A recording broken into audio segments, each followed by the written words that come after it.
pour analyser les deux rapports que nous avons déjà générés, je vous rappelle tout d'abord que vous pouvez suivre ce schéma pour installer le solveur Excel.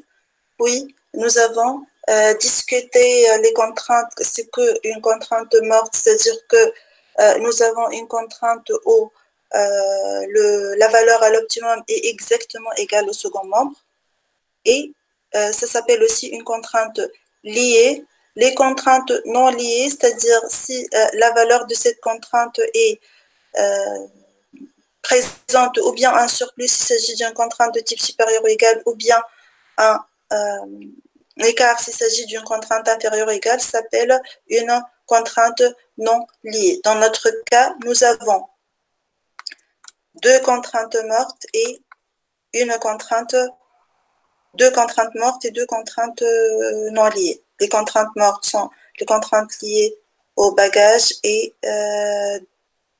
nombre d'avions type Béloé. Les contraintes non liées sont les contraintes des personnes transportées, nombre de personnes transportées qui présentent un surplus et nombre d'avions type A qui présentent un écart.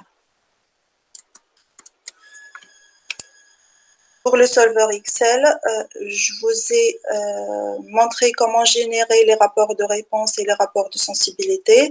Et nous avons dit que le rapport de réponse est une présentation des informations. Il nous présente la valeur de la cellule objectif ou de la fonction objective. Il nous présente les valeurs à l'optimum de toutes les variables de décision. Ici, nous avons deux variables de décision. Donc, le rapport de réponse nous présente les valeurs à l'optimum de x1 qui est égal à 6 et x2 qui est égal à 9. Et nous présente aussi des informations sur les contraintes. Ici, nous avons deux contraintes liées, en anglais appelées banding. C'est la contrainte liée au bagage, la contrainte liée au nombre d'avions type B, LE, et nous avons deux contraintes non liées au node banding, qui sont les contraintes de transport et les contraintes d'avion type A. Pourquoi nous avons besoin du rapport de sensibilité? C'est principalement pour étudier des scénarios du type qu'est-ce qui se passe si? What if? Qu'est-ce qui se passe si quoi?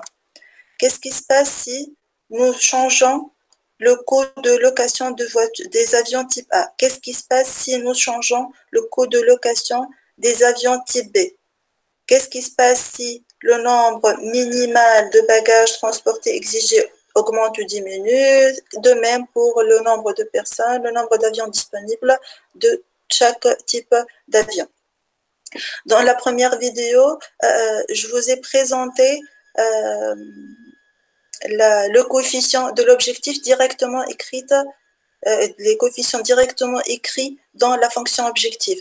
On peut faire autrement, c'est-à-dire on peut réserver des cellules pour les coefficients et écrire les équations en utilisant les adresses des cellules tout court. Donc ici, si vous cliquez ici, vous allez trouver que l'objectif, c'est une minimisation de C1 fois X1 plus C2 fois X2. Et c'est une des méthodes utilisées où là, on peut directement saisir, mais cette méthode-là me permettra de faire varier, dans notre cas, les coûts de location.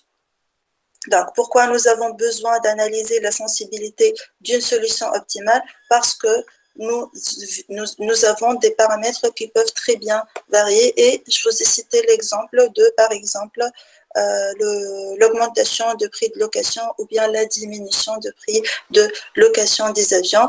Dans un autre exemple, on peut prendre le cas des soldes, jusqu'à où on peut diminuer les prix de vente d'un article soldé, par exemple.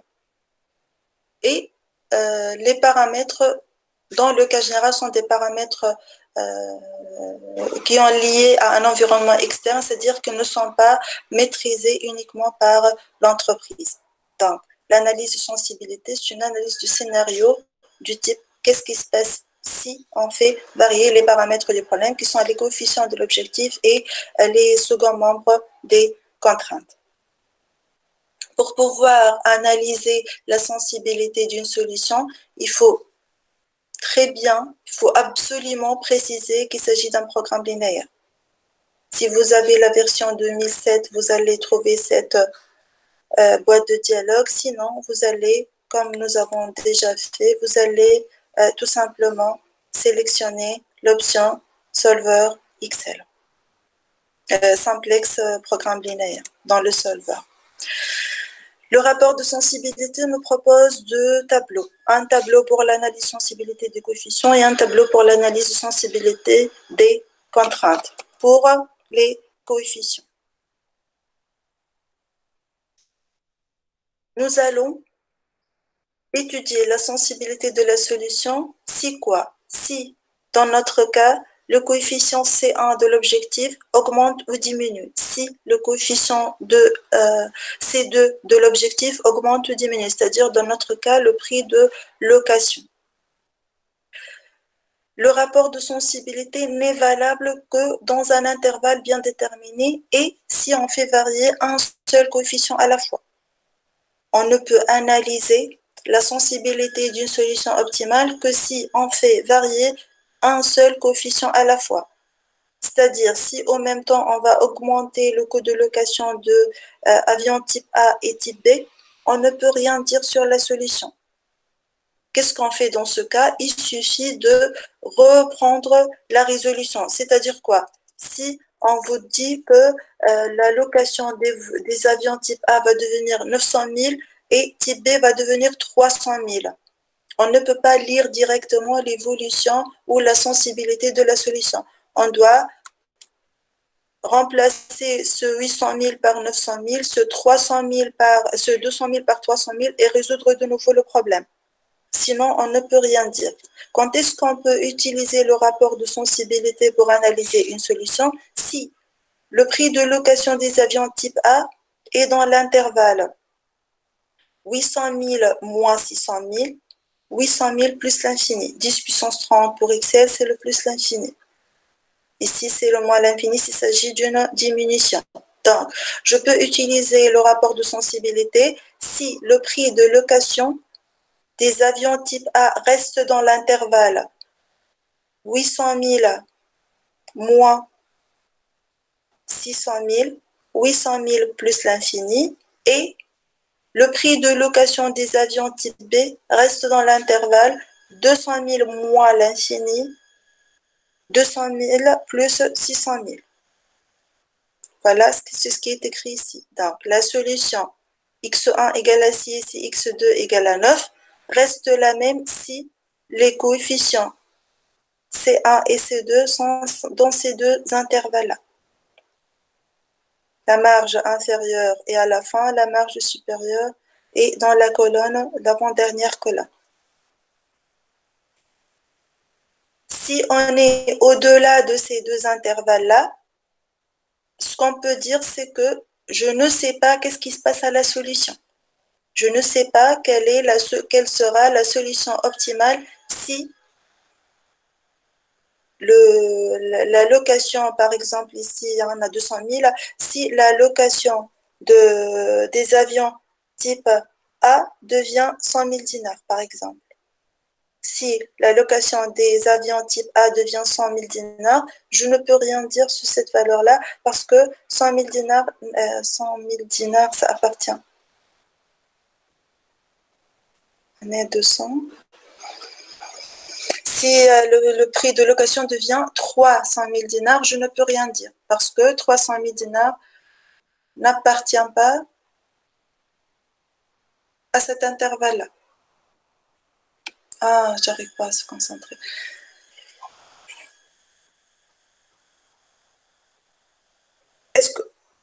Qui peut répondre, s'il vous plaît? Si le prix de location d'un avion type A devient 100 000 dinars, est-ce que 100 000 dinars appartient à cet intervalle-là? Une réponse? 100 000 dinars, ça appartient à 200 plus l'infini? 100, ça appartient madame. à 200 plus l'infini? Oui, madame. Tu es sûr? 100. 100 appartient à 200 plus non. Voilà, C'est l'effet du jeûne, je pense. Alors, 100 000 dinars n'appartient pas à l'intervalle 200 plus l'infini. C'est-à-dire, si je vous demande qu'est-ce qui se passe à la solution optimale si le prix de location d'un avion type A devient 100 000 dinars, la réponse sera je ne peux pas décider parce que 100 000 dinars n'appartient pas à l'intervalle de sensibilité. D'accord? Par contre, si le prix de location devient 300 000 dinars, la première chose, c'est que je peux décider puisque 300 000 dinars appartient à cet intervalle-là. Le deuxième élément de réponse, c'est que la solution x1 égale à 6 et x2 égale à 9 reste la même. Donc, j'aurai toujours une solution optimale de x1 égale à 6 et x2 égale à 9 avions à louer si le coût de location d'un avion type A devient 300 000 dinars parce que 300 000 dinars appartient à l'intervalle de sensibilité. De même pour les avions type B. Donc, si l'intervalle pour l'analyse sensibilité des avions type B, c'est moins l'infini 800 000 dinars. Donc, si le prix de location d'un avion type B devient 700 000 dinars, par exemple, je peux répondre parce que c'est dans cet intervalle-là. Et la réponse sera que nous aurons la même solution optimale 6,9. Le Z va changer, bien évidemment, les coefficients vont changer. Et cette analyse n'est possible que si nous avons changé un seul paramètre. C'est-à-dire, si je vous dis que je vais augmenter le prix de location des avions type A de 100 000 dinars et diminuer le prix de location des avions type B de 50 000 dinars, je ne peux rien dire parce qu'il faut varier un seul paramètre à la fois pour pouvoir utiliser le rapport de sensibilité. D'accord? Voilà en ce qui concerne l'analyse de sensibilité des variables, des coefficients des variables de décision. Pour l'analyse de sensibilité, si on fait varier le second membre de la fonction objectif. Donc, on va ici modifier ce qu'on appelle l'environnement du problème. Le second membre des paramètres, généralement appelés, leurs valeurs sont appelées l'environnement du problème, du programme ou du problème réel que nous avons déjà utilisé au départ. Donc, on va étudier, analyser l'impact de l'évolution de l'environnement. Ce qu'on peut faire varier, c'est uniquement le second membre. On va faire varier le second membre et on va analyser qu'est-ce qui se passe si on fait varier un des seconds membres des contraintes. Et par analogie avec l'analyse des coefficients de la fonction objective, on ne peut se baser sur le rapport de sensibilité que si on fait varier un seul paramètre, une seule valeur des contraintes. C'est-à-dire si on fait varier en même temps le nombre d'avions disponibles type A et le nombre exigé de personnes transportées, on ne peut pas décider en se basant sur ce rapport de sensibilité. On doit refaire l'analyse. Dans cet exemple, le changement des limites de l'une des deux contraintes mortes, c'est-à-dire contrainte bagage au nombre d'avions type B, affecte la solution. Si on fait varier par contre les autres variables qui ne sont pas liées, l'influence sur la solution optimale ne va pas être aussi importante que les deux contraintes mortes, mais elle aura quand même une influence, un impact. Comment on va lire donc ce tableau? On va prendre par exemple le nombre d'avions type B qui est égal à 9. Chaque augmentation, suivez ici s'il vous plaît, chaque augmentation d'une unité, c'est-à-dire si le nombre d'avions type B disponibles devient 10, qu'est-ce qui se passe? Va diminuer l'objectif de 600 000 dinars, qui est la valeur de ce qu'on appelle ici shadow price, valeur marginale ou encore l'ombre coût. Donc, pour les contraintes mortes, chaque augmentation du nombre d'avions type B disponibles va diminuer l'objectif, c'est-à-dire le coût de 600 000 dinars. Et quand est-ce qu'on a ce résultat? Si le second membre de la contrainte relative au nombre d'avions type B disponibles est dans l'intervalle 9 moins 6, 9 plus 6.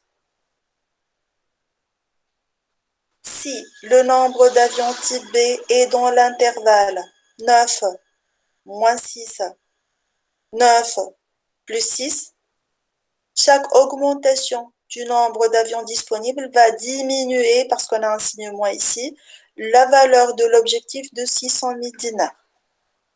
Je vous pose une question et vous me répondez. Si le nombre d'avions type B disponible devient 11, qu'est-ce qui se passe à la solution optimale? Le nombre d'avions type B devient 11. Déjà, est-ce qu'on peut décider ou pas? Comment on va tester ça? Est-ce qu'on peut décider ou pas? Quel est l'intervalle de sensibilité ici? C'est 9 moins 6, 9 plus 5. C'est-à-dire, je peux décider si le nombre d'avions type B est dans l'intervalle 3, 11. Si le nombre d'avions devient 11, est-ce qu'on peut décider ou pas? Qui peut répondre? Si le nombre d'avions type B disponible devient égal à 11. Oui, on peut. Oui, je peux décider parce que je suis dans l'intervalle. Qu'est-ce qui se passe si le nombre d'avions type B devient 11? La valeur de Z qui est égale à, je reviens, il est égal à 6 600 000 dinars, va diminuer de combien? Va diminuer de combien?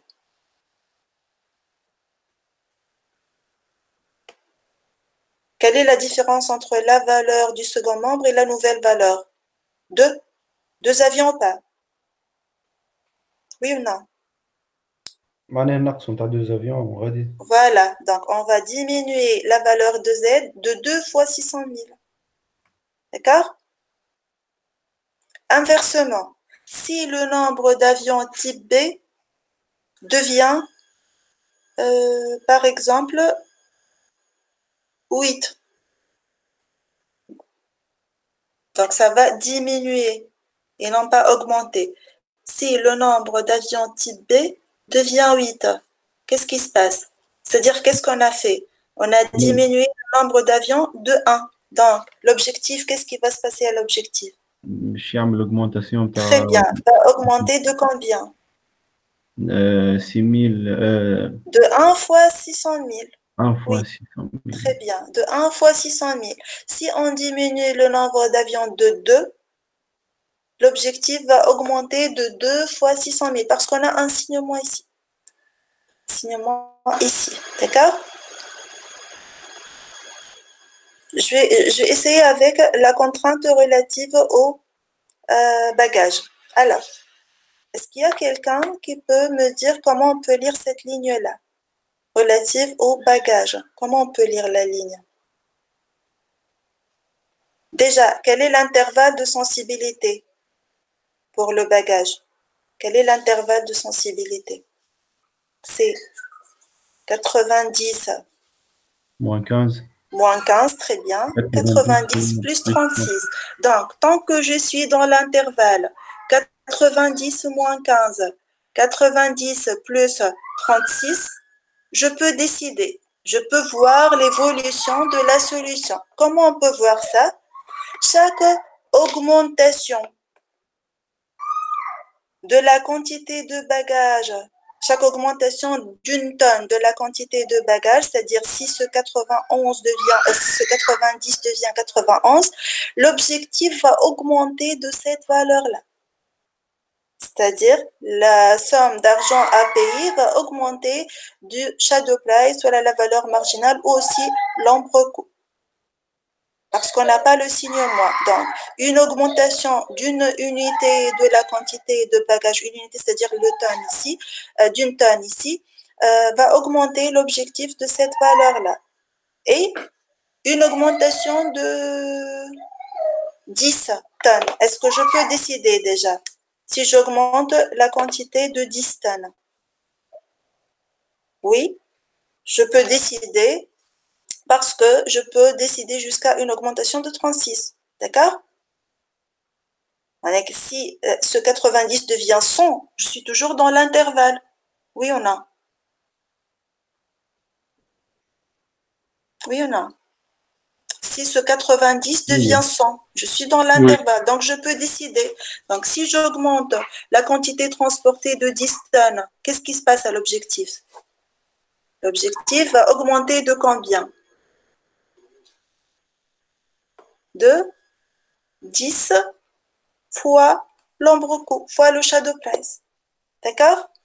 Donc, cette colonne-là, cette valeur-là, c'est la valeur d'augmentation d'une seule unité si je suis dans l'intervalle de sensibilité ici.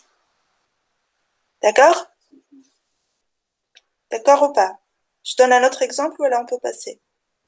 C'est bon. C'est bon. Mais si vous remarquez ici, pour les contraintes qui ne sont pas mortes, qui ne sont pas liées, nous avons un nombre co égal à 0. Qu'est-ce que ça veut dire un nombre co égal à 0? Qui peut me dire qu'est-ce que ça veut dire un nombre co égal à 0? Tout simplement. changement نتاع الفاينل فاليو يعني ما تاثرش يعني على Très bien, très bien. C'est-à-dire qu'une augmentation ou une diminution du nombre disponible d'avions type A ou du nombre de voyageurs transportés ne va pas affecter l'objectif tant qu'on est toujours dans l'intervalle. Pour le nombre de personnes, tant qu'on est dans l'intervalle moins l'infini 2100, et pour le nombre d'avions type B, tant que nous sommes dans l'intervalle d'avions disponibles 12 moins 6 et plus l'infini. D'accord? Donc, les deux choses à retenir pour l'analyse de sensibilité, trois choses en fait, c'est une analyse de scénario, qu'est-ce qui se passe si on fait varier les paramètres du problème, le coefficient de l'objectif ou bien le second membre des contraintes. Il ne faut faire varier qu'un seul coefficient à la fois pour pouvoir analyser et il faut vérifier si on vous propose une modification ou bien du second membre ou bien ici des coefficients C1 et C2 dans notre cas de la fonction objectif. On doit vérifier si on est ou pas dans l'intervalle de sensibilité, c'est-à-dire la valeur de départ moins le maximum de diminution, la valeur de départ plus le maximum d'augmentation. L'analyse de sensibilité pour les contraintes est importante pour les contraintes liées et peu importante pour les contraintes non liées. D'accord? Une dernière remarque sur Excel, c'est que si je ne suis pas dans l'intervalle, qu'est-ce que je fais si je ne suis pas dans l'intervalle? Donc, si, par exemple, ناخذوا 36 ici, ناخذوا 150 tonnes ici, 150 tonnes. Est-ce qu'on est dans l'intervalle ou pas? Oui, on est dans l'intervalle. ناخذوا 70 tonnes. 70 tonnes. Est-ce qu'on est dans l'intervalle? 70 tonnes. Est-ce qu'on est dans l'intervalle? Oui ou non? Si nous avons 70 tonnes, est-ce qu'on est dans l'intervalle de l'analyse de sensibilité? Je n'ai pas l'intervalle d'analyse de sensibilité pour les bagages. Qui peut me rappeler? L'intervalle d'analyse de sensibilité des bagages, c'est quoi? S'il vous plaît.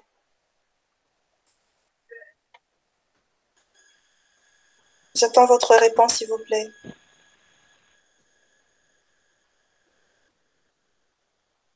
Euh... 90. 90. moins moins 15, 90 plus 36. 90 moins 15, 90 plus 36. Est-ce que 70 est dans l'intervalle? Non, Non. parce qu'on a Non. diminué de 20. Donc, est-ce que je peux dire que la fonction, la valeur de l'objectif va augmenter ou va diminuer? Non. Si je veux savoir ça, qu'est-ce que je dois faire? Je dois revenir ici, remplacer 90 par 70. Vous suivez? Oui ou pas? Vous suivez? Oui, madame. Mais Oui. remplacer 90 par 70, puis résoudre de nouveau. On ne va pas saisir de nouveau les paramètres, mais on va résoudre de nouveau. OK. Et vous remarquez que tout a changé. D'accord? C'est-à-dire, bon, on ne va pas changer les paramètres. C'est-à-dire, la fonction objectif a changé, les valeurs à l'optimum de x1, x2 ont changé, et le second membre à l'optimum ont changé aussi. De même, si nous avons à faire varier deux paramètres à la fois, c'est-à-dire, donc je vais revenir vers la solution, vers la valeur d'origine. Et par exemple, si on va modifier le prix de location des avions type A et avions type B, on doit refaire la résolution. Juste, on va faire modifier uniquement la fonction, la valeur de l'objectif. On va résoudre de nouveau et on va avoir la nouvelle solution ici. D'accord? D'accord? D'accord. Mais voilà ce que nous avons à dire pour Excel. Vous continuez vous-même à suivre pour le Lindo. Lindo est très simple, il suffit de saisir. Il suffit de saisir sur Lindo. Vous avez le lien ici. Vous avez le lien.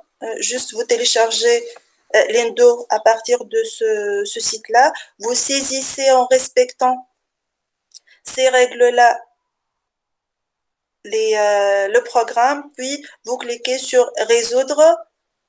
Après la résolution, vous allez avoir les mêmes rapports de sensibilité et de réponse, mais avec un autre outil numérique d'analyse. D'accord? Je vous laisse le soin de faire ça. Si vous n'arrivez pas à faire quelque chose, on va avoir peut-être une autre séance pour